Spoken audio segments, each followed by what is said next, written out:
जय भीम, नमो बुद्धाय। आज आज़ादी के पर्व पर हमारी ओर से आप सभी को हार्दिक मंगल कामनाएं। दर्शकों, आज हम आज़ाद देश के वासी हैं और इस आज़ादी को हम इसीलिए महसूस कर पा रहे हैं क्योंकि हमारे देश की सीमाओं पर कड़ा पहरा है। सबसे पहला नमन उन सिपाहियों को जिनके हौसले और देश प्रेम के जज्बे से हमारी सीमाएं सुरक्षित हैं।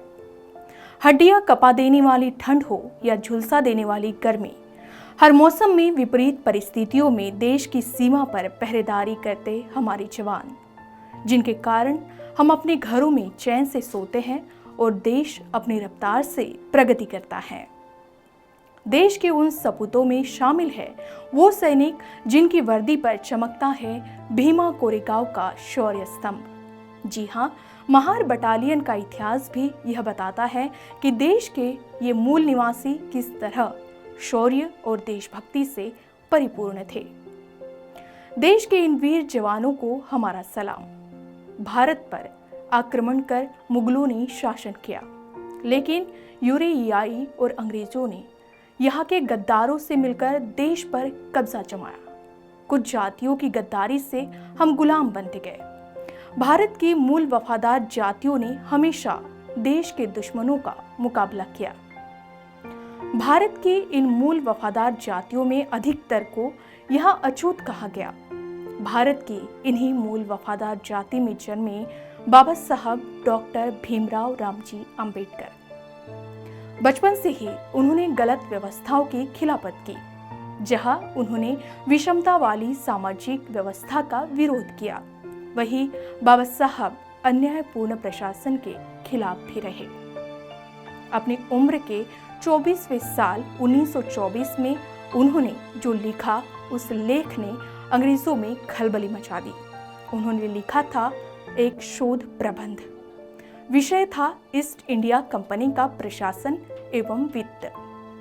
तब अंग्रेजों ने कहा, डॉक्टर अंबेडकर के लेख से क्रांतिकारी होने की बू आती है। जब आज़ादी की बात चल रही थी, तब 20 नवंबर 1930 को लंदन गोलमेज परिषद में सिर्फ बाबा साहब ही पहुंचे। अंग्रेजों के देश में ही उन्होंने गरज कर कहा था, अंग्रेजों भारत छोड़ो। यह वह दौर था जब भारत अपनी आज़ादी के लिए आंदोलन कर रहा था।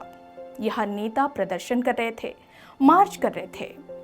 लोगों ने जेल जाने, उपवास करने, धरना प्रदर्शन करने, सत्याग्रह करने को ही आज़ादी का आंदोलन समझ लिया था। उसी समय अपने देश से बाहर अंग्रेजों को उन्हीं के घर में फटकार लगाई थी बाबा साहब डॉक्टर अंबेडकर ने। गोलमेज परिषद में बाबा साहब ने भाषण देने के बाद और कहा कि हमें अभी भी आज़ादी नहीं है, हमें स्वतंत्र, हमें बाबा साहब कहते हैं हमें पूरी आज़ादी चाहिए, केवल राजनीतिक नहीं, पूरी आज़ादी चाहिए। ये बात बाबा साहब लंदन में जाकर उस गोलमेज परिषद में रखते हैं। किसी को यानी अंग्रेजों को न डरते उन्होंने अपनी बात रखी और लंदन की जो अखबार है, उस अखबार में और बाकी भी अलग देशों के अखबार, उसमें ये बात मिल कि बाबा साहब कितने राष्ट्रवादी है। 1946 में 13 दिसंबर को संविधान सभा की बैठक में बाबा साहब ने कहा था, आज हम भले ही राजनीतिक, सामाजिक, आर्थिक रूप से टूट गए हैं, फिर भी परिस्थिति और समय अनुकूल होते ही हमारी एकता को कोई रोक नहीं सकेगा। भले ही आज हम मुस्लिम लीग भारत के टुकड़े करने का आंदोलन चला रहे हैं, फिर भी एक दिन ऐसा आएगा जब वे महसूस करेंगे कि अखंड भारत ही हम सब के लिए हितकर है। उन्होंने जिन्ना और उनके सदस्यों को संबोधित करते हुए कहा कि देश के हित को अपने स्वार्थ से ऊंचा रखना चाहिए और फिर देश हित में काम करते हुए मुस्लिम लीग ने बाबा साहब का साथ दिया। अंग्रेजों ने बाबा साहब के नागपुर भाषण की कड़ी आलोचना की और कहा कि डॉक्टर अंबेडकर क्रांतिकारियों से संबंध रखते हैं। 1927 में जब बाबा साहब अमेरिका से ब्रिटेन पहुंचे, तब ब्रिटिश गुप्तचरों ने उनकी तलाशी भी ली। उन्होंने कहा था, कुछ लोग कहते हैं धर्म पहले देश बाद में, कुछ कहते हैं देश पहले धर्म बाद में, लेकिन मैं कहता हूँ देश ही पहले और देश ही बाद में। हम पहले भारतवासी, फिर हिंदू, मुस्लिम, सिख, ईसाई। तब बाबा साहब अम्बेडकर परम देशभक्त थे, क्योंकि बाबा साहब की इसी बात से पता चलता है। बाबा साहब कई बार करते थे। कोई कहता है मैं पहले हिंदू हूँ बाद में भारतीय हूँ, कोई कहता है मैं पहले भारतीय बाद में मुसलमान हूँ, लेकिन बाबा साहब हमेशा कहते थे मैं पहले भी भारतीय हूँ और अंततः भी भारतीय रहूंगा। यह दूसरे किसी नेता ने ऐसा बोला हो हमें कभी भी दिखाई नहीं देता, ना सुनाई दिया कभी, ना हमने कभी पढ़ा।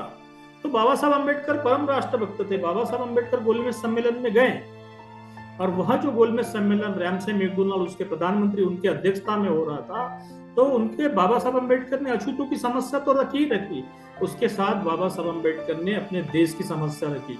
बाबा साहब अम्बेडकर 12 नवंबर 1930 को रैमसे मैकडोनाल्ड के सामने छाती ठोक कर भीम गर्जना करते हुए बाबा साहब कहते हैं कि वह दिन अब लद गए जब ब्रिटिश फैसला करते थे और हम भारतीय चुपचाप मान लेते थे। बाबा साहब कहते हैं कि वह दिन अब लद गए, वह दिन अब चले गए जब ब्रिटिश कोई फैसला करते थे और हम भारतीय चुपचाप मान लेते थे, कभी नहीं लौटने के लिए। बाबा साहब कहते हैं कि अब यह दिन कभी नहीं आने वाले हैं कि आप फैसला करेंगे और हम मान लेंगे। बाबा साहब कहते हैं हम भारत के लोग भारत में मौजूदा ब्रिटिश सरकार को बदलना चाहते हैं। भारत में भारतीयों की सरकार हो, भारतीयों के लिए हो और भारतीयों के द्वारा हो, यह बाबा साहब अम्बेडकर कहते हैं वहां पर। इसका अर्थ यह होता है कि ब्रिटिशों अब तुम्हारा भारत में काम नहीं है, तुमको इस देश को छोड़ना होगा, क्योंकि यहाँ पर हम अपनी सरकार बसाएंगे, तुमको यहाँ से हम ब्रिटिश सरकार को बदलना चाहते हैं। स्वतंत्रता संग्राम में जिन भारतीय सैनिकों को अंग्रेजों ने मौत की सजा सुनाई, उनमें से कई सैनिकों की पैरवी करते हुए बाबा साहब ने उन्हें फांसी की सजा से बचाया। महाराष्ट्र के चिरनार गांव के पनवेल में 25 सितंबर 1930 को कांग्रेस ने जंगल विद्रोह किया। इस विद्रोह में कई लोग पुलिस की गोली से शहीद हुए। इन विद्रोहियों में सबसे अधिक दलित समुदाय के थे। इस विद्रोह के लिए 47 लोगों के खिलाफ मुकदमा चला। इनमें से 4 लोगों को बाबा साहब ने फांसी की सजा से बचाया और कई लोगों को बाइज्जत बरी करवा दिया। स्वतंत्रता सेनानी सतनामी पंथ के गुरु बाबा अगमदास को हत्या के मामले में फंसाया गया, तब बाबा साहब ने ही उनकी पैरवी की और उन्हें न्याय से बचाया। बाबा साहब ने अहमदाबाद की एक सभा में कहा कि मुझे आज़ादी प्यारी है, देश को आज़ाद देखना चाहता हूँ। गोलमेज परिषद में देश के लिए अंग्रेजों से जितना मैं लड़ा, उनके शासन की जितनी आलोचना मैंने की, उतना लड़ने की हिम्मत किसी की नहीं थी। बाबा साहब का आंदोलन सिर्फ अस्पृश्यता का नहीं था। जो लोग कहते हैं ना, नहीं बाबा साहब ने तो दलितों का आंदोलन चलाया, ये गलत है। बाबा साहब ने जो आंदोलन चलाया वह बुनियादी या मूलभूत जो अधिकार है मानवों के, इस विश्व के जो मानव की जो अधिकार है, मूलभूत अधिकार, उस मूलभूत अधिकार के संदर्भ में बाबा साहब ने अपना आंदोलन चलाया और वो यशस्वी किया। भारत को अखंड और देश की आजादी को अक्षुण्य रखने के लिए संविधान बनाते समय हर शब्द और धाराएं दूरदृष्टि से रची, ताकि देश के हर नागरिक को भविष्य में भी किसी प्रकार की तकलीफ न हो।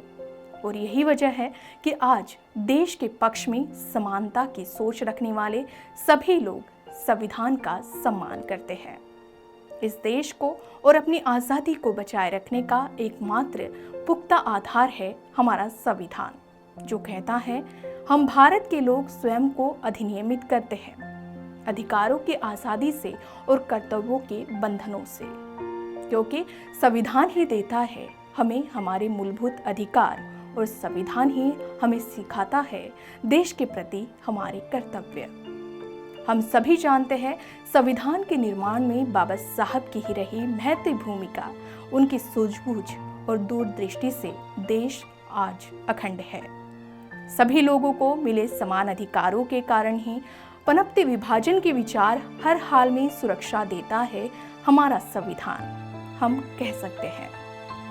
15 अगस्त 1947 के बाद से हम हर साल आज़ादी का पर्व मना रहे हैं, इसीलिए कि हम भूल न जाए ये आज़ादी हमने किस कीमत पर हासिल की है, और इसीलिए भी कि कहीं हम इस आज़ादी की मस्ती में भूल न जाए कि हमें इस आज़ादी को बचाए रखना है, क्योंकि अपनी आज़ादी को हम हरगिज़ मिटा सकते नहीं।